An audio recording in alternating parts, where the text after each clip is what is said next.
What's going on, y'all? Thanks for checking in the Khaliis Take. You know what to do. Hit that like, subscribe button. Also hit that notification bell just so you can get the newest and the bonus content first. But hey, let's just go ahead and jump right in. When I say Norman Powell is a perfect fit for the Clippers, I know it's early to say that because he hasn't played nothing but one game. But what an impressive game that he did play. You know, he played 24 minutes, gave him 28 points, 9 for 16 from shooting, and the guy can play both ends of the floor. Shout out to Robert Covington, too. He played some valuable minutes as well. He got 13 points in about 20-plus minutes as well, so you definitely can't sleep on him also. But Norman Powell is definitely one of those pieces I feel like a lot of teams can utilize that can help them get over the hump. A lot of people don't realize how good he was for the Toronto Raptors. There were games where other players like Serge Ibaka and, you had Kyle Lowry on the Toronto Raptors at the time, games where they didn't play their best. Norman Powell comes off the bench and gives them a quick 15 points in a playoff game against the Orlando Magic when the Toronto Raptors had lost the first game against Orlando. He comes off the bench, gives him a quick points and gives him a quick spark. And Kawhi was already being Kawhi Leonard, but Kawhi needed somebody to come with him and help out. And this is what I'm saying. Sometimes role players definitely do more than what's expected of them. And when that's the case, it definitely helps a team become a lot better and play a lot better in situational basketball, where sometimes maybe even your superstars might be struggling a little bit and you need that spark off the bench where he comes in and just lights it up. And I've always looked at Norman Powell like a Jason Terry type. And I don't know if a lot of you remember Jason Terry back in the day on the Dallas Mavericks. Dirk Nowitzki was a superstar at Dallas. Dirk would always do his thing, but when Jason Terry came into the game, it was instant. His jumper would instantly turn on, and he would come in the game and light teams up. So did Emmanuel Ginobili for the San Antonio Spurs, who played with Kawhi Leonard. And and I'm not saying that Norman Powell is as great as those players, but what I'm saying is he has potential to be, really good. You see what I'm saying? I look at him more like those type players, more like a Lou Williams. He's in that category to me because whether he's coming off the bench or in the starting lineup, he's very productive on the offensive end, and he can be very efficient on the offensive end. So when you have a player like that, I feel like he gives you a lot of promise because whatever position you put him in, he excels. And he's been like that through his career so far since he's been in the NBA. And definitely a UCLA product. From California. He's actually from San Diego, so he's from out here. He's at home now, and mentally he feels comfortable. And in a winning environment or a team that potentially can win, definitely makes a player feel even more at ease. And even though the Clippers lost the other night against the Bucks, it doesn't matter. You saw the potential of what the Clippers traded for. And that's all the Clippers want to see, because now they know all they have to do, which is a very huge task, is get Kawhi and PG back. Because even with one of those superstars, they're going to be a tough out. But if they have both of those superstars, I don't see nobody in the West that can knock them off. I really don't, because a player like Norman Powell can give you points, but he also gives you toughness on the defensive end, and he can make plays on the defensive end, just as he did with Toronto when they won that championship. He was a big part of that. A lot of people don't speak about him because, Kyle Lowry and Pascal Siakam and Fred VanVleet played awesome as well, and Kawhi Leonard was just out of his mind.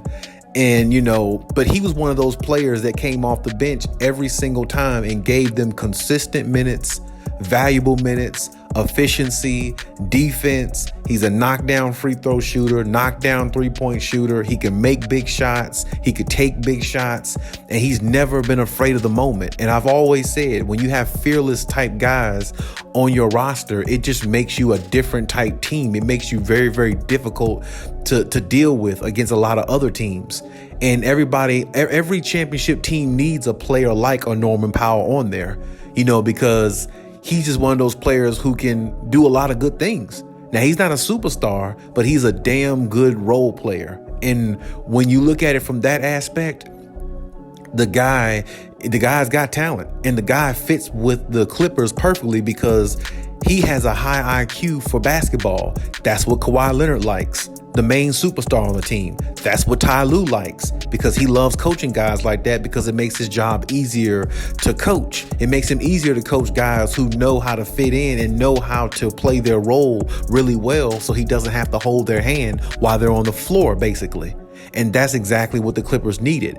I mean, he is a huge upgrade over Eric Bledsoe, somebody who looked lost, somebody who really just looked like he's done with the NBA or the NBA is done with him. And some nights, he did show some promise. I'm not going to knock him all the way down, but really, you know what I'm saying? When you look at him overall, he just wasn't a fit for the Clippers. He couldn't help the Clippers get over the hump, and he just wasn't that type of player that gives them what they need to, be one of the best teams in the league. Because as I said before, I don't care how many superstars you have on a team, you got to have the right role players to win a championship. That's just the way it is. It's no other way to look at it. It's no other way to, slice it. That's just how it needs to go. And then when you see certain players, like a Norman Powell who come on a team like the Clippers mid-season like this, he can make an impact right away. And that's what he did. I feel like he impressed Clipper Nation last night by just seeing what he did, even though it was a loss against the Bucks.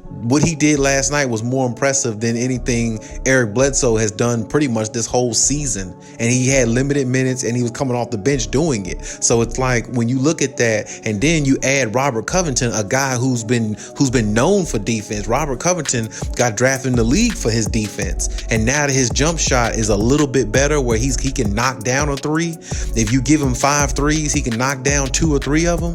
That's all you need. Now you got 2 defensive players that's coming in there that can make an impact on a game. Robert Covington was really good with the 76ers. I'm pretty sure they really, really regret trading him because his defense is elite. He just doesn't have the offense to go with it, which is the reason why he never really gets the notoriety like that. But he can knock down a 3, and I wouldn't leave him wide open out there because he might make you pay. So, I mean, the Clippers really did a good job with these 2 guys, especially Norman Powell, because he's a champion. He knows what it takes to be a champion, and that's what Ty Lue likes. Ty Lue likes those guys with high basketball IQ, who especially has helped the team win a championship, who has championship mentality. Norman Powell is that. And I feel like adding him can definitely better their chances. So, right now, Clipper Nation, you got to really hope that Kawhi Leonard and PG come back. I really don't even want to see one without the other. I want to see both of them on the floor because,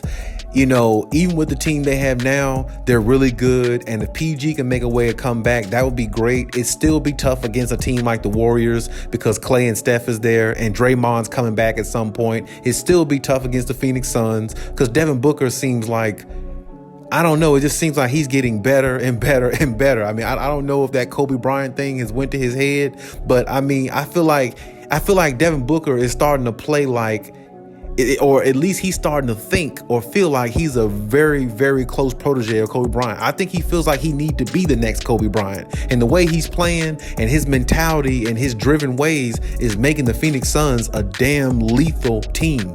And if that's the case, they're going to be tough to beat them. They're going to need Kawhi Leonard against those type teams. And for some reason, as I said before, if the Lakers do make a trade or find a way to figure out how to make this team better, then they're going to need Kawhi Leonard against a team like that. It's just the way it is because that still is a hometown rival. So you still got to respect the rivalry of, what the situation is. But I like what they have. I like Norman Powell. He is a very good piece. And that's what I've been talking about. Clippers organization need to start getting high IQ players like Kawhi Leonard said, because those are the type players that get you over the hump at times, even when your superstars are struggling. And that's what you need to win. And like I said, Norman Powell definitely has helped the team win a championship, been a part of a winning organization, has contributed, wasn't just one of the guys on the bench filling up a roster spot. He is really putting in work. He was putting up numbers in Portland anyway. So, I mean, he had a couple 30-point games in Portland. He definitely has talent enough to do a lot of good things. So I'm definitely intrigued by the pickup. Clippers Nation definitely should be intrigued by it. And everybody in the West should be very, very worried if Kawhi and PG makes a return, because I just don't think that all these other teams are as good as, people say they are if they're stacked up against a healthy Clippers team. That's just my opinion. But like I said, we'll have to see how it goes. We'll have to see if everybody can come back healthy. But big pickup for the Clippers.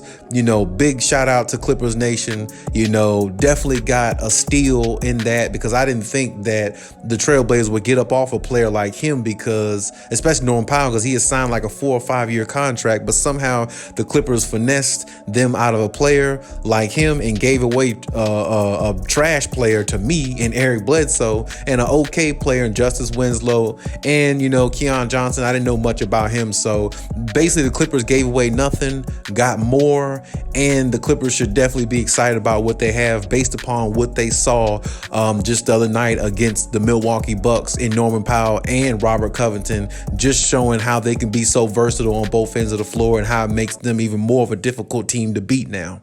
But hey, that's my take on everything. Leave any comments in the comment section as always. And hey, Khaliis out.